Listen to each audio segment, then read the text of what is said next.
वंदे मातरम। जय हिंद। अपने इससे पहली वीडियो में मैंने अग्निवीर योजना के फ़ायदे बताए, जिसमें बहुत सारे युवाओं को जो फ़ायदे होने वाले थे और जो लगता है उसमें से एक दो पॉइंट छूट गए हैं जो कि वो भी फ़ायदे होने वाले हैं। आज हम बात करेंगे अग्निवीर योजना से युवाओं को होने वाले नुकसान, और वो नुकसान कैसे हैं, किस तरह हैं, यह मैं अपनी तरफ से नहीं कह रहा। जो केंद्र सरकार और भारतीय सेना की तरफ से एडवाइजरी जारी की गई है उसके आधार पर ही बात कर रहा हूँ, और उसी के आधार पर जो बिंदु हैं उन्हीं पे बात करूँगा, और तरतीब से प्रयास रहेगा कि अच्छे से इनको समझाया जाए, बताया जाए, और आपको भी ये बातें सही लगे तो प्रयास करना कि यह फ़ायदे नुकसान किसी भी रूप में मेरे माध्यम में से नहीं, ना सही तो किसी और के माध्यम से यह विचार केंद्र सरकार और भारतीय सेना के तीनों सेनाध्यक्ष तक पहुंच सके। वह आप अपने शब्दों में भी पहुंचा सकते हैं, बस बात पहुंचनी चाहिए। सबसे पहले हम बात करेंगे कि सेना से युवाओं को जो अग्निवीर योजना है, इससे युवाओं को कौन से नुकसान हो रहे हैं और कैसे होंगे। तो सबसे पहली बात यह है कि सेना के अंदर हर साल 40 से 50 हज़ार के आसपास युवाओं की भर्ती होती थी, जो कि उन 40 से 50 हज़ार युवाओं के लिए स्थायी रोजगार था और साथ साथ में सेवा करने का भी मौका था। अब जो केंद्र सरकार कहती है कि हर साल 50 हज़ार अग्निवीर भर्ती किए जाएंगे, तो इसमें नया क्या है। जो 75% अग्निवीर हैं वह 4 साल बाद निकाल दिए जाएंगे। तो कहने का तात्पर्य यह है कि 50 हज़ार युवा तो हर साल भर्ती स्थायी रोजगार पर हो रहे थे। अब उसके विपरीत 50 हज़ार अग्निवीर भर्ती करके आपने कौन सा एक्स्ट्रा कार्य किया। मान लेते हैं यही अग्निवीर 1 लाख की संख्या में भर्ती किए जाते तो कुछ यह साहसिक फैसला होता। अब इससे जो 75% युवा हैं 4 साल बाद वापस आ जाएंगे, तो वह 75% युवाओं को इसका नुकसान हो रहा है। सबसे पहला और सबसे महत्वपूर्ण पॉइंट तो यही बनता है। उसके बाद 3 साल से जो भर्ती नहीं की गई है वह 1.5 लाख के आसपास युवा आज भी घर पर हैं। उन युवाओं को 3 साल की छूट न देना तो उन युवाओं का भी भविष्य चला गया। उसके बाद तीसरा पॉइंट है, जो युवा लगातार पढ़ता रहता है, लगातार पढ़ाई करता है, किसी भी चीज़ की तैयारी करता था, फौज की तैयारी करता था या अन्य की तैयारी करता था, और वह फौज में जाता था तो वह स्थायी हो जाता था। अब क्या होगा, जो 75% युवा वापस आएगा, उस 75% युवा की पढ़ाई बाध्य होगी, अवश्य होगी, क्योंकि जो सेना की कार्यशैली है, सेना की पढ़ाई है और जो सिविल की पढ़ाई है उसमें बहुत सारा अंतर है। इससे जो 75% युवा वापस आएंगे उनकी पढ़ाई भी छूट जाएगी और वापस कंपटीशन के लिए उनको समय लगेगा। अभी जो 50 हज़ार युवा भर्ती होंगे उनमें से जो युवा सभी युवा स्थायी होते थे ट्रेनिंग के दौरान या फिर बाद में यूनिट में जाने के बाद शारीरिक प्रॉब्लम हो जाती हैं। हर किसी के साथ हो सकता है, घर पे रहते हुए भी हो सकता है, यह मैं नहीं कहता। जो समस्या होनी होती है वह कहीं पर भी हो जाती है। लेकिन आर्मी के अंदर रूल था कि यदि ट्रेनिंग के दौरान भी किसी युवा के साथ, किसी सैनिक के साथ कोई हादसा हो जाता है, घटना घट जाती है, तो वह पेंशन का हकदार हो जाता है। वह डॉक्टर निर्धारित करता है कि उसको कितना बोर्ड दिया जाएगा। अब इसके ऊपर कोई भी साफ राय नहीं है कि जिससे कि ट्रेनिंग के दौरान या इस 4 साल के दौरान किसी व्यक्ति की स्लिप डिस्क हो गई, घुटना फ्रैक्चर हो गया, या फिर अन्य कोई समस्या उत्पन्न हो गई शरीर में, जिसकी वजह से वह कार्य नहीं कर सकता या वह किसी अन्य सेना के लिए भी ट्राई नहीं कर सकता, तो उसको पेंशन दी जाएगी या नहीं दी जाएगी, इसकी अब तक कोई भी क्लियरिटी नहीं है। और ऐसी जब लगभग 10 से 20% युवाओं के साथ ये समस्या मेडिकल से संबंधित समस्या ज़रूर पैदा होगी, क्योंकि कंपटीशन बहुत ही ज़्यादा बढ़ जाएगा। जब अभी क्या है कि जैसे भर्ती हो गया उसके बाद उसको निकलने का डर नहीं है। अब उन युवाओं को वापस आने का डर होगा और वह बहुत से अपनी शरीर की कैपेसिटी से ज़्यादा प्रयोग करेंगे शारीरिक अक्षमता का, और कुछ बच्चे मेडिसिन का भी प्रयोग करेंगे जो कि उनके शरीर पर प्रभाव डालेगी। तो यह भी विचारणीय विषय है कि जो युवा मेडिकल में अनफिट हो जाएगा तो उनके भविष्य का क्या होगा। यह भी सरकार को केंद्र सरकार को और सेना अध्यक्ष साहब को भी इसके बारे में स्पष्टता करनी होगी।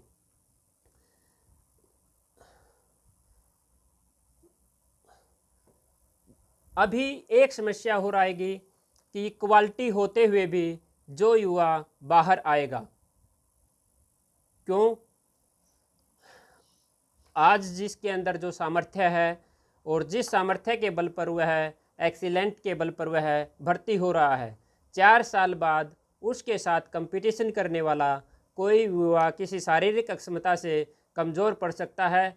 और किन तथ्यों के आधार पर उसको स्थायी रखा जाएगा, यह भी अब तक कोई भी क्लियरिटी नहीं है।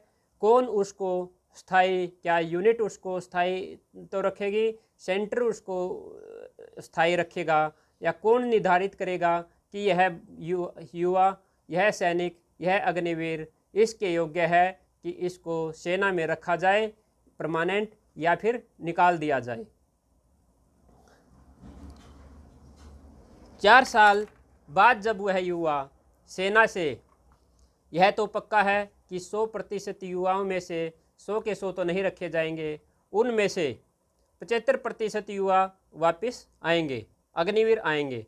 और जब वो समाज में आएंगे तो उनके प्रति जब वो समाज में बैठ के बातचीत करेंगे तो उनको मेरे जैसे की या किसी अन्य की भी सुननी होगी, क्योंकि उसको यह ज़रूर बोला जाएगा कि ऐसा बड़ा फन्ने खां होता, तुर्रम खां होता, फलाना खां होता, धकड़ा खां होता, ऐसा शेर सिंह होता तो वहीं पर रहता, 4 साल बाद भर्ती होने के बाद निकाल नहीं दिया जाता। यह एक बहुत ही उसके समाज मानसिकता के ऊपर प्रभाव डाल सकता है और बहुत ही ज़्यादा विचारणीय विषय है जिसको आज तक किसी ने नहीं सोचा है।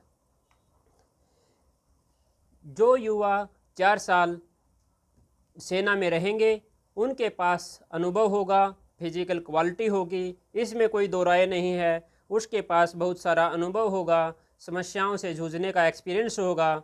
लेकिन जो 4 साल बाद वापस आएंगे और वो फिर अन्य टेस्ट की तैयारी करेंगे, वहाँ पर फिजिकल को नहीं देखा जाता, वहाँ पर रिटन को देखा जाता है, वहाँ पर इंटरव्यू लिया जाता है। तो उस स्थान पर यह बंदे उनसे पिछड़ जाएंगे। इसलिए इसमें इस ऑप्शन का एक समाधान बन सकता है कि जो 4 साल वह सेना में बिताएंगे, जो अग्निवीर 4 साल सेना में बिताएंगे, तो सिविल सर्विस के अंदर उसकी 4 साल की उम्र को काउंट नहीं किया जाएगा और उन अग्निवीरों को किसी भी सिविल सर्विस में 4 साल से ज़्यादा का बेनिफिट होगा। जैसे कि किसी नौकरी में 27 साल का ऑप्शन है, तो इन अग्निवीरों को वहाँ पर ऑप्शन दिया जाए 31 साल का। यह एक इसका समाधान है। 4 साल बाद जब सेना से वापस आएंगे तो सिविल समाज की समझ बहुत कम होगी। जैसे कि हम जैसे जो 15 साल, 20 साल, 25 साल, 32 साल करके आते हैं, तो भी उनको समाज के अंदर किन किन चुनौतियों का सामना करना पड़ता है और किस हिसाब से रहना पड़ता है, यह सभी सैनिक जानते हैं। और सैनिकों के लिए समाज के अंदर जो जिन बातों का जिक्र किया जाता है, तो यहाँ तक भी कहते हैं कि फौजी कह दिया तो गाली देने की क्या ज़रूरत है।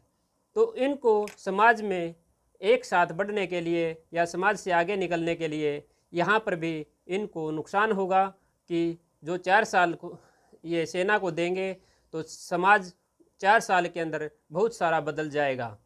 यहाँ पर अग्निवीरों की छुट्टी भी कम कर दी गई है, जो कि साल में 30 दिन की होगी, वह 30 दिन की एक साथ होगी या फिर 2 हिस्सों में होगी, यह भी एक विचारणीय विषय है। और जिस चीज़ के लिए सेना में एक सबसे बड़ा है कि नौकरी है तो छोकरी है। अब जब 4 साल के लिए कोई लड़का अग्निवीर भर्ती हो जाएगा तो उसको शादी के लिए भी 4 साल इंतज़ार करना पड़ेगा। चाहते हुए भी उसको कोई भी अपनी लड़की नहीं देना चाहेगा, क्योंकि 4 साल बाद पता चलेगा उसका कि वह स्थायी होगा या नहीं। यहाँ पर भी युवाओं को एक बड़े विचार का सामना करने पड़ेगा। जो 21 साल की उम्र में भर्ती होगा तो 25 साल, जो 17-18 की साल में भर्ती होगा तो उसको भी 4 साल, यह एक समस्या ज़रूर पैदा होगी। हर कोई सोचेगा, मैं भी सोचूंगा, आप भी सोचोगे या अन्य भी कोई सोचे। इस शब्द को मैंने एक सैनिक होने के नाते कहना नहीं चाहिए, लेकिन मैंने जो स्थिति देखी है, जो हालात देखे हैं, सभी ऑफिसर तो ऐसा नहीं करते, सभी जेसीओ ऐसा नहीं कर सकते, लेकिन 25 से 50% का आंकड़ा है कि जो ऐसा करते हैं। इन अग्निवीरों को उस शोषण का शिकार होना पड़ेगा जो वहाँ पर होता है।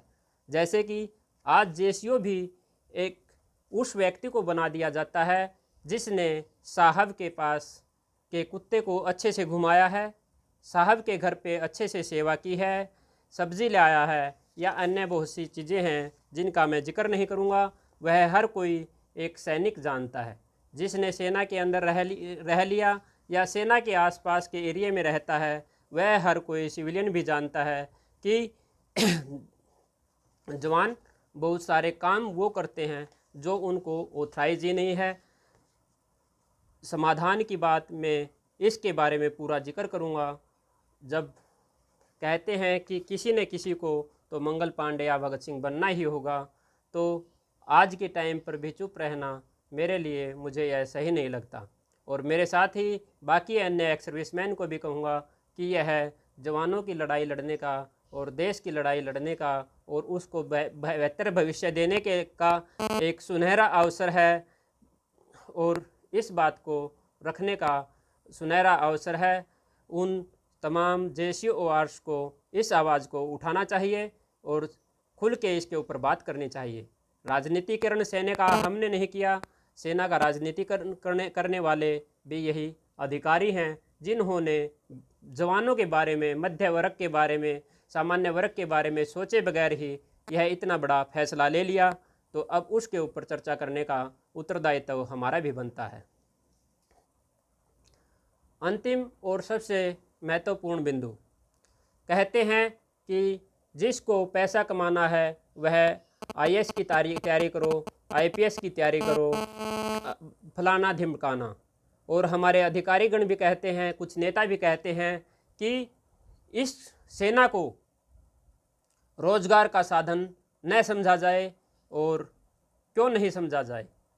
कोई भी एक अधिकारी आज के टाइम पर यह बता दे, या जवान या कोई भी भर्ती होने वाला यह बता दे कि वह इस चीज़ को रोजगार का साधन नहीं समझते।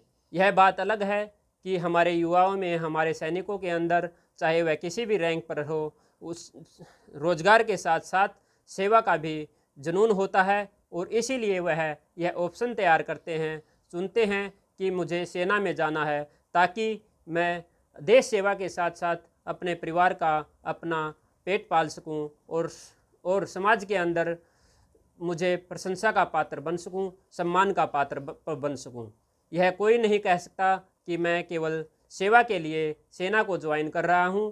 अगर ऐसा है तो आप अपनी सैलरी तत्काल प्रभाव से अभी छोड़ दीजिए और कहिए कि मैं केवल सेवा के लिए आया हूं और जब तक रहूंगा कोई सैलरी नहीं लूँगा। आज तक शायद कुछ ही अधिकारी ऐसे हुए हैं जिन्होंने अपने जीवन काल में कोई सैलरी नहीं ली और केवल पेंशन भी नहीं ली और वह उसको दान कर देते थे।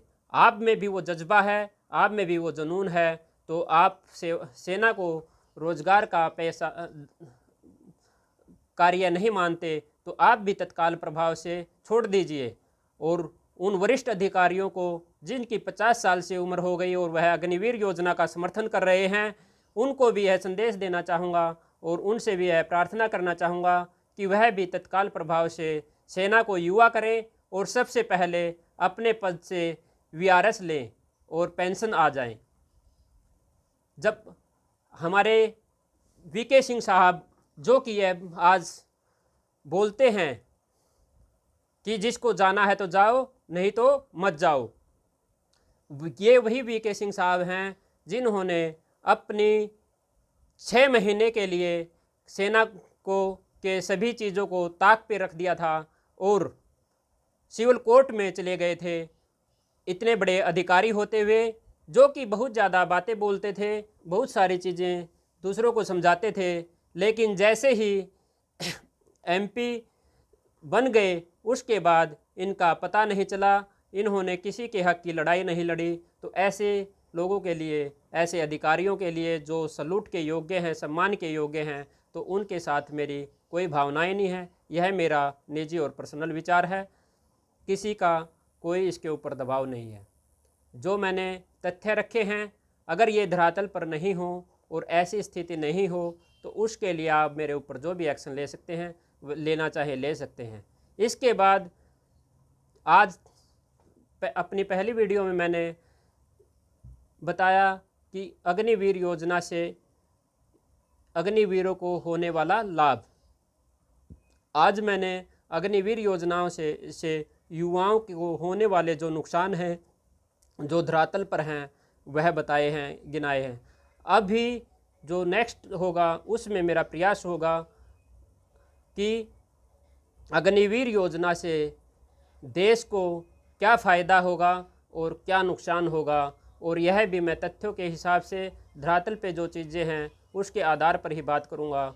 मेरा इसमें कोई भी मिलावट करने का और बाकी की तरह चापलूसी करके पक्ष या विपक्ष का ध्यान रख के मैं कोई भी कार्य नहीं करता और न ही भविष्य में करूँगा। आपको मेरी वीडियो अच्छी लगे तो इसको शेयर ज़रूर करना और आगे से आगे इन विचारों को भेजने का प्रयास करना, ताकि अग्निवीर भटके नहीं और असल के मुद्दे उठाएं, न कि किसी की बहकावे में आके आगजनी आदि उपद्रव जैसे कार्य करें। जो भी करना है शांतिपूर्ण तरीके से और बिल्कुल एक जिम्मेवार नागरिक की तरह, जिम्मेवार सिपाही की तरह कार्य करें। जो सेना में भर्ती हो गया वह एक प्रमाणित सैनिक है, वैसे हम सब इस देश के सैनिक हैं। यह देश हमारा है, किसी एक का नहीं है। यह हम सब से देश बना है, किसी एक से नहीं बना है, और इसकी रक्षा सुरक्षा हम सब का कर्तव्य बनता है। जय हिंद, वंदे मातरम। ओ